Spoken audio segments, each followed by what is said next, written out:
Good Sunday morning, June 21st, 2026. Ken Arzon talking baseball, promoting a book I wrote, Yearly Leaders of Every Batting Category. Chapter 13 of this book, the top 5 baseball players each season from 1871 through 2025, leading the league in hits for each season. This video, I'm going to look at the 1880s. So far, the highest hit total in a season for a player. Ross Barnes had 140. Nope. Paul Hines. Excuse me. Ross Barnes had 143, 1875. And then Paul Hines went for 146 in 1879. So I covered the 1870s. They're not playing as many games. So they start increasing games in the 1880s, 90s, and then eventually after the 1900, get up to about 154 game schedule.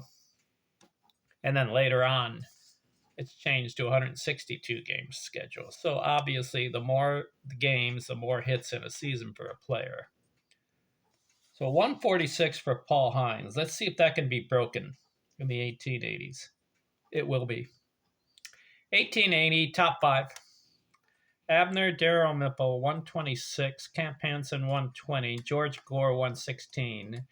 Paul Hines, 115. Roger Connor, 113. 1881. Top 5. Camp Hansen again. Third time, top 5. 137. Abner Darrell Mipple, 117. Buttercup Dickerson, 116. King Kelly, 114. Fred Dunlop, 114. 1882, top 5. Dan Brothers, Hall of Famer, 129. Cap Hansen, 126. Hicks Carpenter, 120.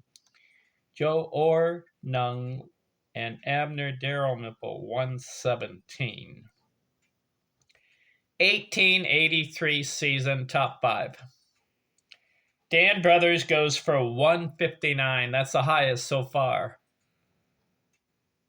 Ed Sartworth, 147. Roger Connor, 146. Jim O'Rourke, 143. John Riley, 136. 1884 season.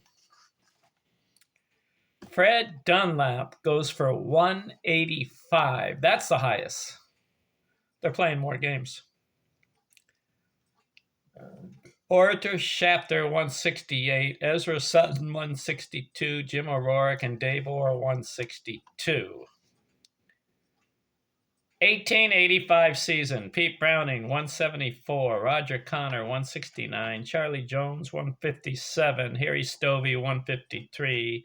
Dave Orr, 152. 1886 season, top 5 in hits. Dave Orr goes for 193. That's the highest so far. Tip O'Neill, 190. Hardy Richardson, 189. Camp Hansen, 187. Dan Brothers, 181.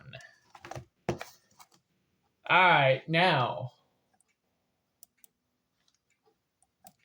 the 1887 season is significant, and I'm going to type this guy's name in. Tip O'Neill has a breakthrough. Now, this guy played in the 1880s, 10 years. You know what he did in the 1887 season? Now, they're playing more games. Remember, in the 1870s, they were playing 60, 70 games. 1880s, they start breaking 100 games. And in 1887, Tip O'Neill played in 124 games. He got 225 hits. Whoa! Now, that's the high so far. And you know what he did that year? He batted .435. It's legitimate. Why? 517 at bats. and he bats 435. And you say, well, did a walk count as a hit? No, not that year, because he got 50 walks. If a walk counted as a hit, they would add the 50 to the 225 he had. He would have had 275 hits, but no. It's legitimate. Tip O'Neill, 225 hits and 517 at-bats, and he had 50 walks. He batted 435. Whoa! Tip O'Neill not in the Baseball Hall of Fame because he only played 10 years. 1,300 career hits. But that's a breakthrough. Pete Browning, 220. And Denny Lyons, 209. Sam Thompson, 203. So 4 guys in the 1887 season break 200 hits in a year. Ardley Latham, 198. 1888, Jimmy Ryan, 182. Camp Hansen, 177. Tip O'Neill, 177. Dick Johnston, 173. John Riley, 169. 1889 season, top 5. Jack Glasscock, 205. Tommy Tucker, 196. Jimmy Ryan, 187. Dave Orr, 183. Hugh Duffy, 182. So the 1880s, who stood out? Abner Dalrymple had 3 top 5s. Camp Hansen, 1, 2, 3, 4, 5.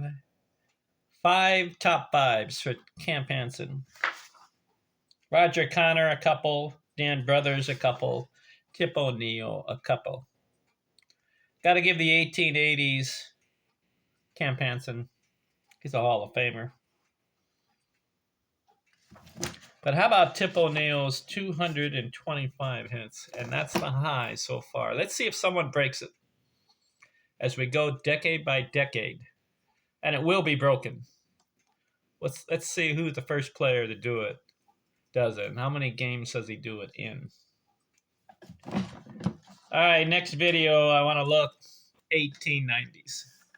Talk to you later. I'm out.